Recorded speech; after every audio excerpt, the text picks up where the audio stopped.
600 रथ जो थे वापस इन लोगों को मारने आ रहे थे और बिल्कुल आगे समुंदर था। अब देखो इनका जीवन देखो कैसा है। ये जैसे इन्होंने देखा कि फिरौन हमें मारने आ रहा है, इन्होंने क्या किया, इन्होंने मूसा को पकड़ा और कहा ये क्या है, हम तुझे पहले ही कहते थे हमको जाना ही नहीं है। वो कभी निकलना ही नहीं चाहते थे वहां से। कुछ लोग ऐसे होते हैं, मैं आपको सच कहता हूं, वो निकलना ही नहीं चाहते हैं कुछ बातों से। वो दिखाते हैं कि एक्चुअली हाँ मैं निकलना चाहता हूं। आपको पता है एक व्यक्ति कैसे छुटकारा पाता है? एक दिन मैंने निर्णय लिया था, मैं कभी गाली नहीं निकालूंगा, कभी भी नहीं। ये मेरी गवाही है प्रभु में। मुझे जितने भी साल हुए हैं मैंने कभी गाली नहीं निकाली, कभी भी नहीं आज तक। और जानते हो एक बार निर्णय लेने के बाद आपको इस बात पे ध्यान देना पड़ेगा कि आपने जो निर्णय लिया है ना, अब आपका दिमाग उस बारे में आपसे बात ना करे। आपने लिया है ना, बस आप आगे जाओगे। आपका दिमाग, आपके अंदर जो विचार है वो आपके निर्णय को कैसे तोड़ते हैं बार बार। मैंने जब ये निर्णय लिया था कि मैं आज के बाद कभी गाली नहीं निकालूंगा, तो मैं आपको बताना चाहता हूं, मेरे बिजनेस में एक व्यक्ति मुझे पैसे नहीं दे रहा था और मेरा दिमाग जानते क्या बोल रहा था, इतना सच्चा बनेगा ना कोई पैसा देने वाला भी नहीं है तुझे। कई बार आप निर्णय लोगे ना, उसके बाद आपको अपने दिमाग से बात करने के लिए अलाउ नहीं है। यीशु ने कहा तुम्हारी बात हां की हां। दानियल ने निर्णय लिया कि वो राजा का भोजन खा के अशुद्ध नहीं होगा, उसे कोई भी नहीं मिटा पाया। आज बहुत सारे लोग जो निर्णय लेते हैं ना, फिर वो अपने दिमाग की बातों को करने देते हैं और फिर दिमाग जो है अपनी बातें करता है मन। और फिर देखिए एक बार एक निर्णय लेने के बाद फिर से अपने दिमाग को उस निर्णय के बारे में बात करते हुए मत सुनो। और आप जानते हैं मेरा मन मुझे ऐसा कर रहा था, थोड़ी दादागिरी कर, थोड़ी गुंडागर्दी कर, तब पैसे निकलेंगे, ऐसा कोई नहीं देने वाला है। मैंने बोला नहीं प्रभु, अगर आप मेरे साथ होते तो आप मुझे कभी ये एडवाइस नहीं देते। ये मेरा मन मुझे गंदी सलाह दे रहा है। मैंने दुआ की। 2 हफ्ते के बाद वापस उस आदमी के पास गया। मैंने कहा अंकल छोटा सा अमाउंट है, दे दो। आप बिलीव कीजिए, चाय पिला के उसने मुझे अमाउंट दिया मेरा। आप जानते हैं जब बाइबल ऐसा बताती है कि वो लोग ऐसे लोग थे जो निकलना ही नहीं चाहते थे। जानते हो कुछ लोग निकलना ही नहीं चाहते हैं, निर्णय लेने के बाद वो वापस अपने एक्शंस में से ये रिवील करते हैं कि एक्चुअली हम वहीं पर ठीक हैं। आप जानते हो जब उन्होंने देखा कि इजराइल के लोग, ये फिरौन वापस आ रहा है, इन्होंने मूसा को बोला हम नहीं जाना चाहते थे, हमारे लिए ठीक था वहीं पर, तू यहां क्यों लेकर आया, वहां पर कब्रें नहीं थी क्या कि यहां पर गाड़ने के लिए लेकर आया। उसके बाद पर जैसे इन्होंने ऐसे बात की, मूसा ने परमेश्वर से बात की और मूसा प्रार्थना करने लग गया। प्रभु ने उसको कहा तू मुझे क्यों बोल रहा है, तेरे हाथ में लाठी है ना, लगा समुंदर पे। और जैसे उसने लाठी लगाई वो समुंदर 2 भाग हो गया और लिखा है इजरायली पैरों पैर वहां से निकल के उस पार चले गए। और जैसे वो जो मिस्र के घोड़े आ रहे थे, वो कैसे डूब गए।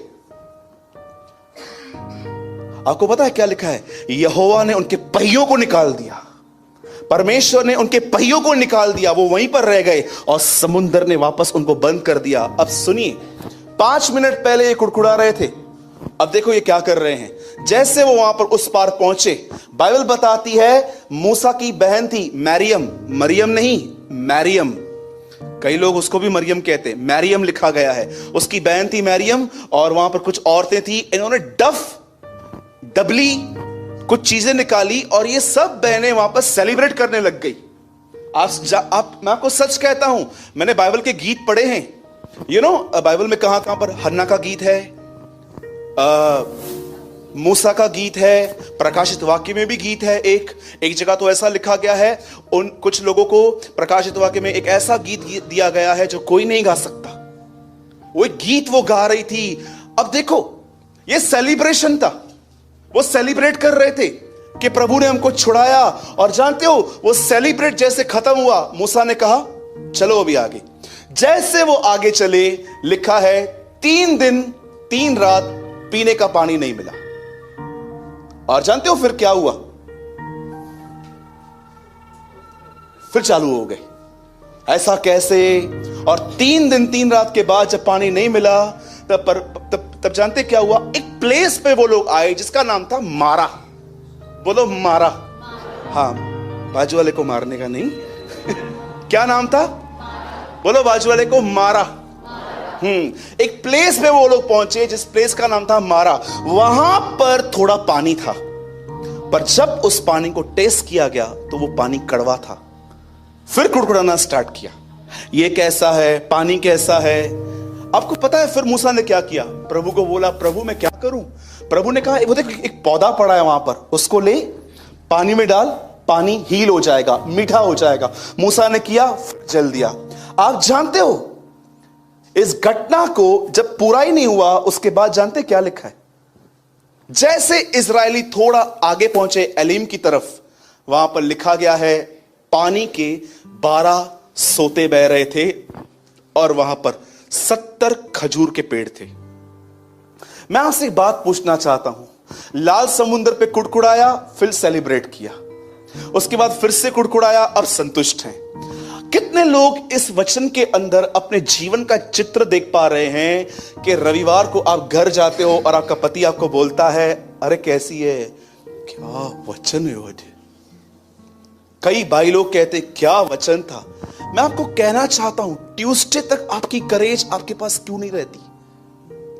क्यों आप इस चीज में अपने आप को मेंटेन नहीं रख पाते हो कि आज आप पॉजिटिव हो, कल आप इतने ज्यादा नेगेटिव हो कि आपको ऐसा लग रहा है कि मेरा सर फट जाएगा आज। मैं आपको बताना चाहता हूं, बहुत इजी है माउंटेन्स पे बिलीव करना। जब आप माउंटेन की लाइफ जीते हो सब कुछ ठीक है, पर कितने लोग हैं जो वैलीज में, तिराइयों में परमेश्वर पे भरोसा करते हैं? आप जानते हो यह बाइबल का एक ऐसा चैप्टर है जो दिखाता है तिराई, तकलीफें टेम्पररी हैं। मैं यीशु के नाम से कहता हूं, जितने भी लोग एक बिटर टाइम से गुजर रहे हैं, जैसे उन्होंने बिटर पानी पिया, जैसे अगर आप में से कोई ऐसा व्यक्ति बैठा हुआ है जो एक बिटर टाइम देख रहा है, एक ऐसा टाइम जिसकी आप वेट कर रहे हैं कि ये बस पूरा हो तो मैं भी कुछ आगे कुछ कर पाऊं, मैं आपको बताना चाहता हूं मेरे भाइयों और बहनों, यही समय है अपने आप को संभालने का, क्योंकि कुछ ही समय रह गया है। आपके लिए भी सोते और खजूर तैयार है, पर एटीट्यूड जो है वो इसमें कैसा रखा गया है। मैं एक दिन प्रभु से पूछ रहा था, प्रभु आपने मुझे बहुत कारण बताए हैं पवित्र आत्मा के देने के, क्या मुझे आज एक फ्रेश रेवलेशन मिल सकता है इसके ऊपर कि आपने मुझे पवित्र आत्मा क्यों दिया? और मुझे परमेश्वर ने कहा, मैंने तुझे पवित्र आत्मा इसलिए दिया है ताकि तू प्रॉब्लम्स में पॉजिटिव रह पाए।